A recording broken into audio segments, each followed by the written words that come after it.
కాకినాడ శ్రీకిరణ్ ఆసుపత్రి ద్రాక్షారామ బ్రాంచ్ ను ప్రజలకు అందుబాటులో ఉండాలని ద్రాక్షారామ ఆర్టీసీ కాంప్లెక్స్ దగ్గరకు మార్చడం జరిగింది. ద్రాక్షారామ శ్రీ కిరణ్ హాస్పిటల్ ను జనసేన ఇన్ఛార్జ్ పోల్శెట్టి చంద్రశేఖర్, ద్రాక్షారామ సర్పంచ్ కొత్తపల్లి అరుణ ప్రారంభించారు. ముఖ్య అతిథులుగా తోట కృష్ణ, చిక్కాల దొరబాబు, రవి, గ్రామ పెద్దలు పాల్గొన్నారు. ఈ సందర్భంగా Srikiran managing director Padmashri doctor Sankurathri Chandrasekhar మాట్లాడుతూ, ద్రాక్షారామ చుట్టుప్రక్కల ప్రజలు కంటి సమస్యలతో ఎవరూ బాధపడకూడదని, అందుకే ప్రతి ఒక్కరూ ఈ అవకాశాన్ని వినియోగించుకోవాలని కోరారు. అవకాశం మీరందరూ ఉపయోగించుకుంటారని, మీ అందరూ కంటి సమస్యలు చక్కగా పరిష్కరించుకుంటారని నేను ఆశిస్తున్నాను. ఒకవేళ మీకు ఎవరికన్నా అవసరమైతే అక్కడి నుంచి ఈ కాకినాడలో బేస్ హాస్పిటల్కి వస్తే ఇక్కడ మా సాయం చేస్తాం మీకు. ఇందులో రకరకాల విభాగాలు ఉన్నాయండి. కార్నియా సమస్యలు అవ్వచ్చు, రెటీనా సమస్యలు అవ్వచ్చు, గ్లాకోమా సమస్యలు అవ్వచ్చు.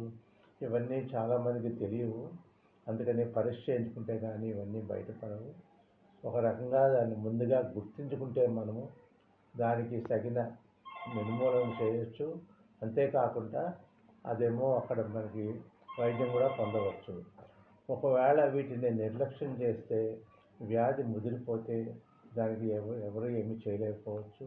ఇది గుర్తుంచుకొని మా కంటి వైద్య సేవలన్నీ కూడా ద్రాక్షారామం చుట్టుపక్కల ప్రజలందరూ వినియోగించుకుంటారని, వారి భవిష్యత్తు బాగుంటుందని మేము ఆశిస్తున్నామండి.